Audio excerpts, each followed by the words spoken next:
আবারও রাজপথে নেমে দুঃসাহস দেখালো কার্যক্রম নিষিদ্ধ আওয়ামী লীগ। রাজধানীর বুকে আবারও প্রকাশ্যে মিছিল করেছে তারা। ৫ আগস্টের পর শেখ হাসিনা ও দলটির কেন্দ্রীয় অনেক নেতা ভারতে পালিয়ে গেছে। নির্বাচন কমিশন স্থগিত করেছে দলটির নিবন্ধন। কিছুদিন পরে জামাতের আমির হইল, আর পিনাকির সন্তান, পিনাকির ছেলে হইল কে আসিফ মাহমুদ সজীব ভুইয়া। তো সেখান থেকে এই যে আসিফ মাহমুদ সজীব ভুইয়া যে দুর্নীতি করে, সেই টাকাগুলা পিনাকির কাছে যায়। রাজধানীতে এবং রাজধানীর সব থেকে গুরুত্বপূর্ণ এলাকা রাজধানীর গুলিস্তান এবং সব থেকে ব্যস্ততম এলাকা গুলিস্তান বলা হয়। সেই গুলিস্তানে বাইতুল মোকাররম স্টেডিয়ামের সেই রাস্তায় দেখা গেল আওয়ামী লীগের একটা বড় মিছিল। একটি ভুল আর তাতেই পতন। আজ এই সত্য দিনের আলোর মতো পরিষ্কার। হাসিনা সরকারের পতনের পেছনে যার ভূমিকা সবচেয়ে বড়, তিনি হলেন দেশের সেনাপ্রধান।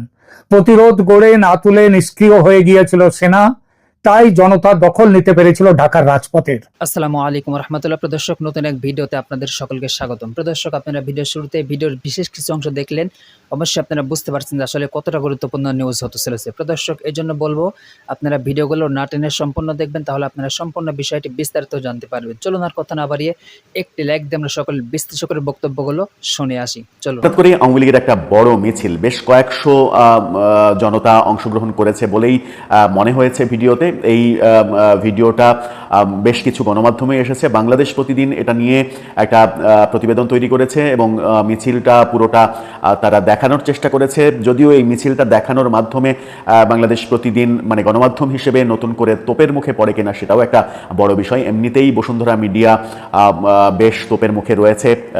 এনসিপি সহ সরকারের, এনসিপি তোপের মুখে থাকলেই তো সরকারের তোপের মুখে থাকবে, এটা তো বলার অপেক্ষা রাখে না। সেটা নতুন করে আবার নতুন কিছু সৃষ্টি হয় কিনা সেটাও একটা দেখার বিষয়।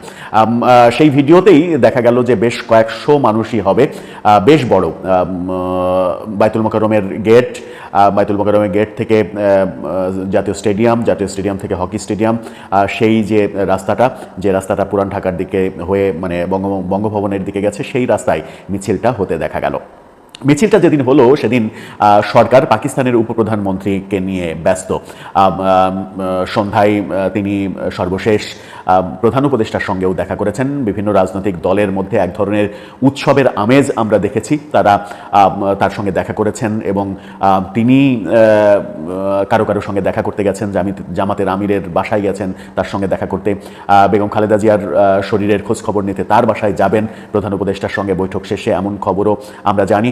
মোটামুটি পাকিস্তানের উপপ্রধানমন্ত্রীকে নিয়ে যখন একটা সাজ রব চলছে, ঠিক সেই সময় আওয়ামী লীগের এই অবস্থান। এবং অনেকে বলছেন, আওয়ামী লীগের যারা ফেসবুক অ্যাক্টিভিস্ট তারা বলার চেষ্টা করছেন যে এটা পাকিস্তানি উপপ্রধানমন্ত্রীর ঔদ্ধত্যপূর্ণ বক্তব্যের প্রতিবাদেই এই মিছিলটা করা হয়েছে।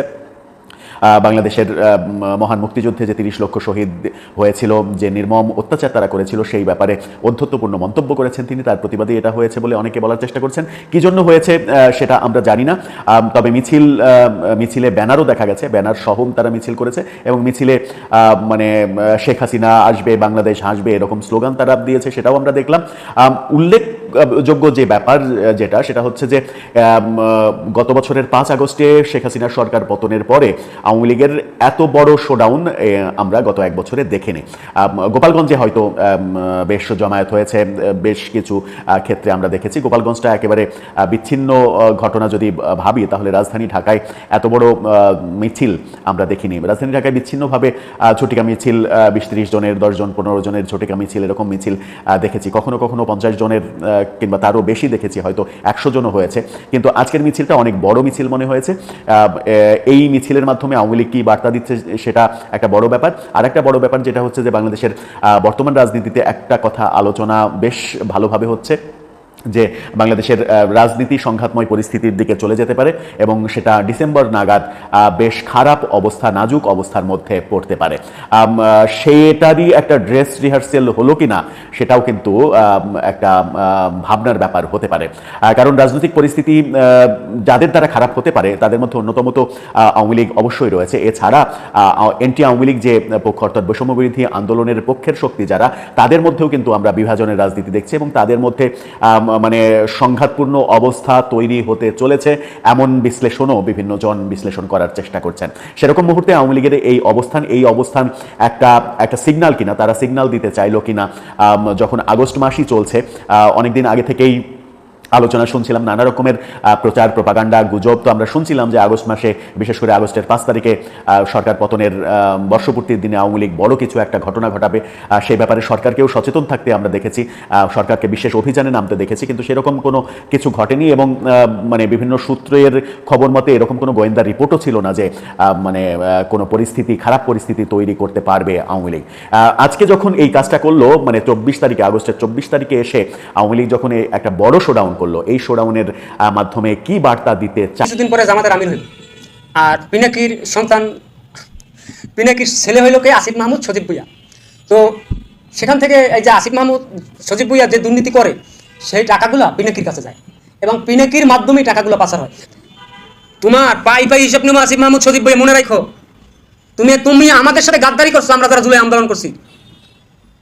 আওয়ামী লীগ যদি কোনো একটা জিনিস বাজেট করতো, সেটা আওয়ামী লীগ বেশি করেই করতো, যে ওখান থেকে খাওয়া যায় ওই রকম পরিমাণে বাজেট করতো। কিন্তু সেখানে 51 লক্ষ টাকা। তাহলে আওয়ামী লীগ সরকার যত বাজেট করছিল, তারা কাজ করতে সর্বোচ্চ 30 লাখ টাকা 20 লাখ টাকা খাইতো। তাহলে সেইটা কীভাবে 28 কোটি টাকা হয়? 14 কোটি টাকা, দুইটা উপজেলা 28 কোটি টাকা।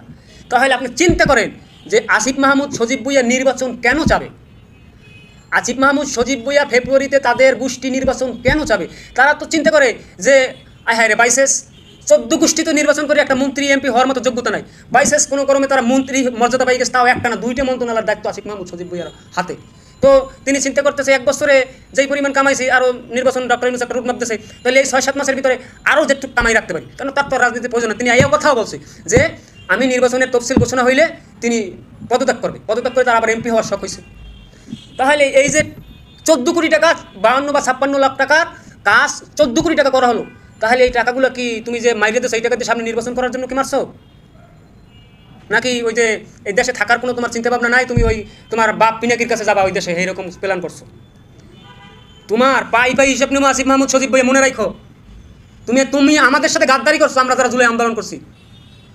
তুমি আওয়ামী লীগ কোনো জিনিস একটা বাজেট করলে, জনগণের রক্ত ঘাম পানি করা ব্যাক ট্যাক্সের টাকা সেখানে ডবল বাজেট করতো, সেই টাকারে তুমি 28 গুণ 29 গুণ 100 গুণ করলা। একটি ভুল আর তাতেই পতন। আজ এই সত্য দিনের আলোর মতো পরিষ্কার।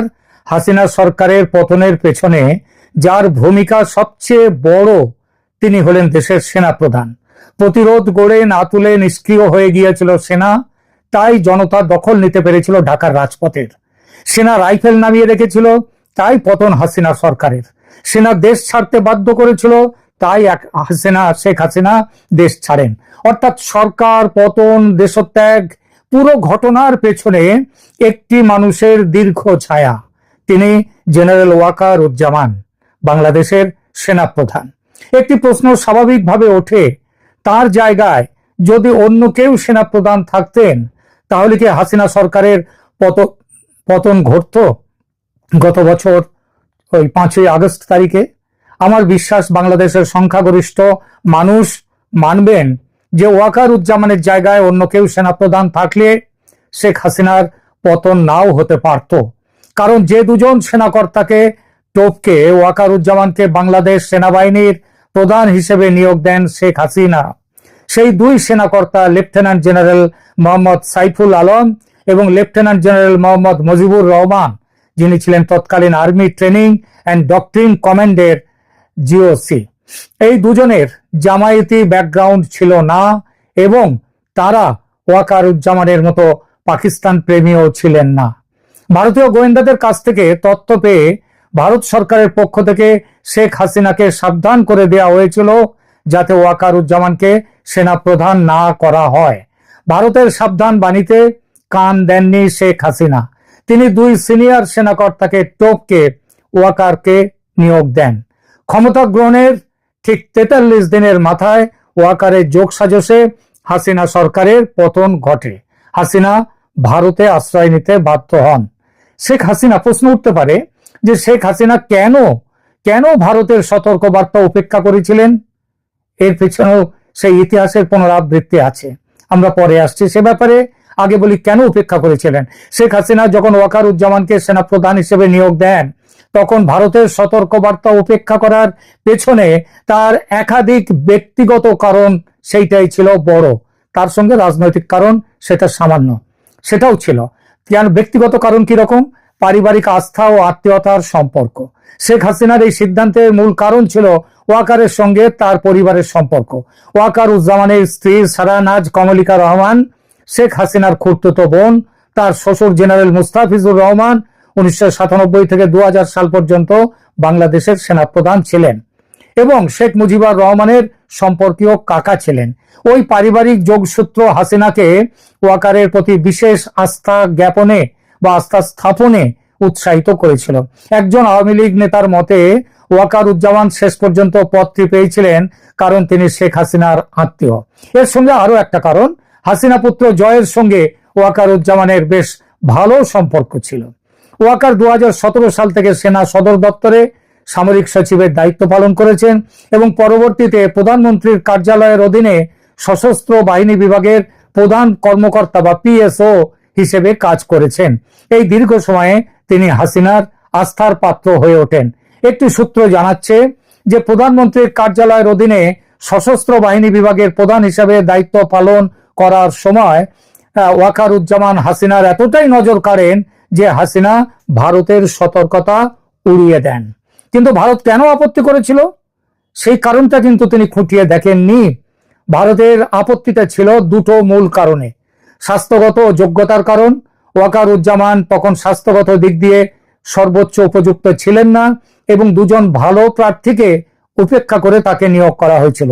দুটো ছিল, একটা কৌশলগত উদ্বেগ ছিল ভারতের কাছে। ভারত যে দুটো কারণ, তার একটা বড় কারণ ছিল যে পাকিস্তানপন্থী এবং জামায়াতি সমর্থক হওয়ার ব্যাপারে ওয়াকার উজ্জামানের সম্পর্কে তারা জেনেছিলেন যে তিনি পাকিস্তানপন্থী এবং জামায়াতি সমর্থক। হাসিনার মানসিকতা ও সিদ্ধান্ত গ্রহণ কি কাজ করেছিল এই সিদ্ধান্তের পেছনে সেটা একটু বলি। প্রথমত, সেনাবাহিনীর প্রতি হাসিনার যে খুব বড় বিশ্বাস ছিল এমনটা নয়। এটা অবশ্য এর কারণ হচ্ছে সেনাবাহিনী, বাংলাদেশ সেনাবাহিনীর পূর্ব ইতিহাস। হাসিনা সর্বদা সামরিক বাহিনীর প্রতি সন্দেহপ্রবণ ও অসন্তুষ্ট ছিলেন, তাই তিনি তার বিশ্বস্ত আত্মীয়কে এই গুরুত্বপূর্ণ পদে বসিয়ে নিরাপদ থাকতে চেয়েছিলেন। আর দেখুন কি অদ্ভুত ব্যাপার, যে নিরাপত্তার জন্য তিনি এটা করেছিলেন সেই নিরাপত্তা নিয়েই তিনি ওয়াকার উজ্জামান শেখ হাসিনাকে তার ক্ষতি করলেন। আর তা করলেন কোথায়, কবে? সেনা প্রধান হওয়ার 1.5 মাসের মধ্যে। শেখ হাসিনার সাহস ও বুদ্ধি অতুলনীয়, নইলে তিনি এইভাবে বাংলাদেশের শাসনে ফিরতে পারতেন না। এবং মুজিবুর রহমানের হত্যার পরে এবং তারপরে 2009 থেকে 2024 সাল অবধি এই দীর্ঘ 15 বছরের শাসন আমলে তিনি ক্ষমতায় থাকতে পারতেন না। তো 15 বছরের এই দীর্ঘ শাসন আমলে হাসিনার মধ্যে একটা অতিরিক্ত আত্মবিশ্বাসের, যেটাকে বলে এক্সট্রা কনফিডেন্স, সেইটা তার ভেতরে তৈরি হয়েছিল। তিনি মনে করতেন যে তার নিজের বিচার বিবেচনায় যথেষ্ট এবং বাইরের বা অন্য কারো পরামর্শের প্রয়োজন নেই।